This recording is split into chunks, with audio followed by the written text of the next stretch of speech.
অন্ধজনে দিতে আলো আমাদিকে মা, ওরা কান্দে অবতীর্ণ হলেন ভগবান। যে আলো আমার হরিচাঁদের প্রথম জ্বালিল, আমাদের গুরুচাঁদ ঠাকুর তার সর্বদে শ্রী শ্রী হরিচাঁদ গুরুচাঁদ সেবা সংঘ কর্তৃক মুক্তি দিশারি ভগবান শ্রী শ্রী গুরুচাঁদ ঠাকুরের 179তম জন্মবার্ষিকীতে মঞ্চে সভাপতির পদ অলঙ্কিত করেছেন শ্রী শ্রী হরিচাঁদ গুরুচাঁদ সেবা সংঘের সুযোগ্য সভাপতি। মঞ্চে অন্যান্য যে অতিথিবৃন্দ আছেন, সংক্ষিপ্ততার মধ্য দিয়ে বলতে হবে সকলকে সম্মান জানিয়ে সামনে যারা আছেন দূর দূরান্ত থেকে আগত তাদের সকলে এবং আমার ভগবানের ভক্তদের পাদ পদ্মে বিনম্র প্রণতি জানিয়ে আমি কিছু কথা বলতে চাই।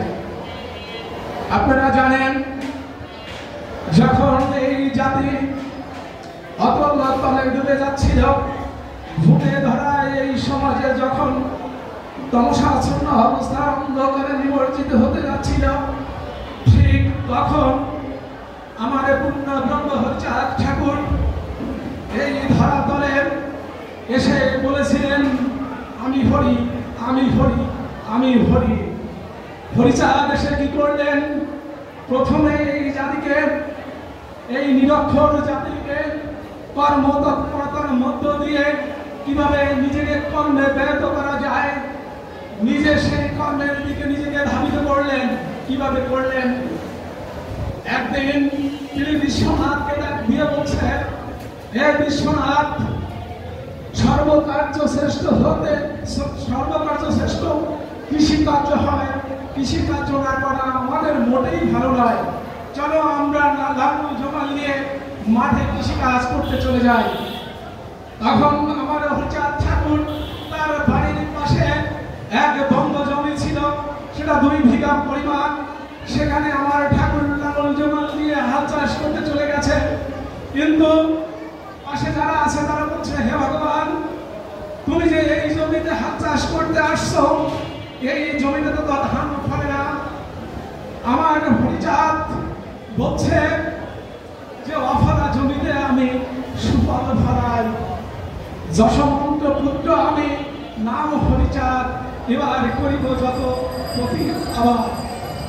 এদেশে আওয়ারি তোরা চিনিল না কেহ, বাটিতে অফলা থাকে এবং সমাদেহ। প্রতি দাওয়া দেখে তোমাশা এদেশে কি ফল ফলিবে তারই ঈশ্বরে। খাঁটি মাটি হলে ফল, না হবে বিফল। ভক্তি করে ডাকে তাদের দেই প্রেম ফল। যে বল চাইবি তোরা সেই বল পাইবি, অল্প ভিক্ষা বলে যদি প্রার্থনা করিবি।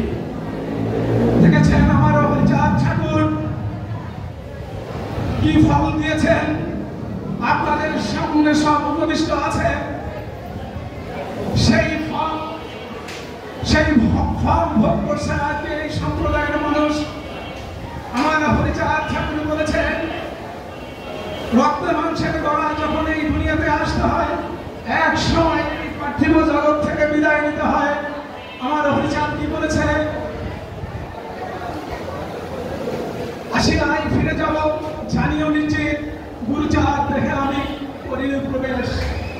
ঘুরে ধরাই সমাজ যখন তমসাচ্ছন্ন অবস্থায় জর্জরিত, ঠিক তখন আমার হরিচাঁদ ঠাকুরের যে অসমাপ্ত কাজ, আমার গুরুচাঁদ ঠাকুরের হাতে মন করে বলছে, হে গুরুচাঁদ, আমি যে অসমাপ্ত কাজ করে যেতে পারিনি, তুমি সেই অসমাপ্ত কাজ এই জাতিকে তুমি শিক্ষার পথে আহ্বান করে এই জাতিকে তুমি শিক্ষিত করে তুলবে।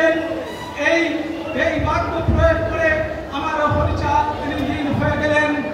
আমার মুক্তিবাহিনী ভগবান গুরুচাঁদ ঠাকুর এই জাতির কর্মভার নিজের হাত হস্তে কর্মভার তুলে নিলেন। আপনারা জানেন, এই খুলনা জেলার পাদদেশে দত্তডাঙ্গা গ্রামে 1881 খ্রিস্টাব্দে এই নবসুন্দর সম্প্রদায়ের এক মহাসম্মেলন হয়। ওই সম্মেলনে আমার গুরুচাঁদ ঠাকুর কি বলেছেন? বড় পিতা হরিচাঁদ ঠাকুরের কাছে বলে শতাধিকে বিদ্যা শিক্ষা দিতে ঘরে ঘরে, যায় যাক ধর্মান তাতে ক্ষতি নাই, বিদ্যাবান যেই জন তারে মান্য দাও, বিদ্যার ভিত্তিতে তোমরা সমাজে গড়াও। তাই আমার গুজরাট ঠাকুর কি করেছেন, বিদ্যা শিক্ষার জন্য সর্বপ্রথম কি প্রয়োজন? সর্বপ্রথম প্রয়োজন একটি বিদ্যালয়। সেই বিদ্যালয়ের জন্য প্রয়োজন অর্থ, সেই বিদ্যালয়ের জন্য প্রয়োজন শিক্ষা, সেই বিদ্যালয়ের জন্য প্রয়োজন একজন শিক্ষক। কিন্তু তখন সেই অন্ধকারাচ্ছন্ন এই সমাজ দুটি বাধা ছিল। একটা ছিল অস্পৃশ্য জাতি, আমাদের চন্দ্রকুলে অবহেলা করা হতো, আর একটা ছিল বর্ণবাদীদের প্রবল বাধা। আর অর্থনৈতিক বিষয় ছিল খুব গুরুত্বপূর্ণ। আমার গুরুচাঁদ ঠাকুর দেখলেন এই যে শিক্ষা ব্যবস্থা, এই শিক্ষা ব্যবস্থা যদি আমার উন্নতির পথে অগ্রসর হতে হয় তাহলে এভাবে হবে না। তিনি ওই সিএস মিন্ট, আপনারা জানেন, সিএস মিন্টের সহযোগিতা নিলেন। তিনি সিএস মিন্টের কাছে এই নিম্ন জাতির যে দুঃখ দুর্দশা, এই নিম্ন জাতির নির্যাতিত নিষ্কাশিত যে অবর্ণনীয় দুঃখ কষ্টের কথা এমনভাবে বিনম্রভাবে তিনি প্রতিবাদ করলেন। সিএস মিন্ট সাহেব আমার গুরুচাঁদ ঠাকুরের কথায় তার আন্তরিকতায় পরিপূর্ণ হলো। সিএস মিন্ট সাহেব বললেন, হে ভগবান গুরুচাঁদ ঠাকুর, আপনার এই কথাগুলো এই ফরিদপুরে যে ব্রিটিশ ল্যান্ডলর্ড ছোট সাহেব আসবে 1907 সালে, আপনি ওই ল্যান্ডলর্ডের কাছে এই বিনম্রভাবে আমাকে যে কথাগুলো বলছেন এই কথাগুলোই তার কাছে আপনি বলবেন। আমার সম্পূর্ণ সহযোগিতা ওইখানে থাকবে। আমার ভগবান গুরুচাঁদ ঠাকুর, কুমুদ বিহারী মল্লিক, শশীভূষণ ঠাকুর, বিদু সরকার, রাধাচরণ মণ্ডল সহ এক ঝাঁক নব্য শিক্ষিত যুবকদের ডাক দিয়ে বললেন, আমাকে সিএস মিন্ট সাহেব এই আজ্ঞা দিয়েছেন, আমরা সেই ল্যান্ডলর্ড সাহেবের কাছে এই বার্তা প্রেরণ করব। তখন এক ঝাঁক শিক্ষিত মানুষ আমার গুরুচাঁদ ঠাকুরের কাছে বললেন, যদি রাজ দরবারে যেতে হয় তাহলে রাজ পোশাক ধারণ করতে হবে। রাজ পোশাক ধারণ করে আমার গুরুচাঁদ ঠাকুর সেই ল্যান্ডলর্ডের কাছে এই বার্তা প্রেরণ করলেন।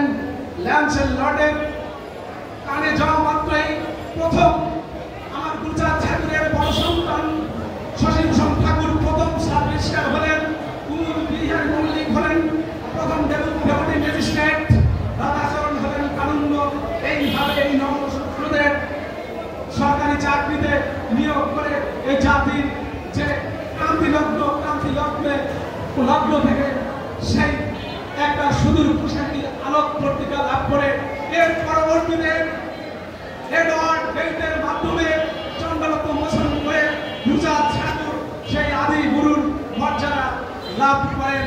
গুরুচাঁদ ঠাকুরের অবদান সত্য কথা বলতে গেলে আমাদের বুকে তাজা রক্ত দিয়ে যদি আমরা ঢেলে দেই সেই দিন আমরা কখনো কোনোদিন শোধ করতে পারবো না। সময়ের স্বল্পতা। তারপরে একটি কথা বলবো, আমার গুরুচাঁদ ঠাকুর 1937 সালে যখন জীবন অবসান হয় ঠিক তার পরবর্তী বছরে কলকাতা অ্যালবার্ট হলে তখন নেতাজি সুভাষচন্দ্র বোস সারা ভারতবর্ষের কংগ্রেসের সভাপতি, তিনি বলেছিলেন অতি মানবীয় কায়দায় গুরুচাঁদ ঠাকুর যে এই মনপ্রসার নিম্ন জাতিকে যেভাবে বর্ণবাদীদের তালু দিয়ে একটা জায়গায় উপস্থাপন করে গেছেন, Guruchand Thakur is the greatest leader, I salute him. Mahatma গান্ধীজিও তাকে বলেছিলেন he is the greatest leader. তাই আমরা প্রতি বছর এই গুরুচাঁদ ঠাকুরের যে অবদান, গুরুচাঁদ ঠাকুরের যে বিভিন্ন রজনী যে জাতির জন্য চিন্তা, আমরা সেই গুরুচাঁদ ঠাকুরকে যেন শ্রদ্ধাভরে স্মরণ করি সেই আশাবাদ ব্যক্ত করে আর শ্রী শ্রী হরিচাঁদ গুরুচাঁদ সেবা সংঘের যে আয়োজন, এই আয়োজনে যদি আপনারা কষ্ট পেয়ে থাকেন, কোনো ভুল হয়ে থাকে, এই সবার সমস্ত ভালো কিছু সব আপনাদের উপরে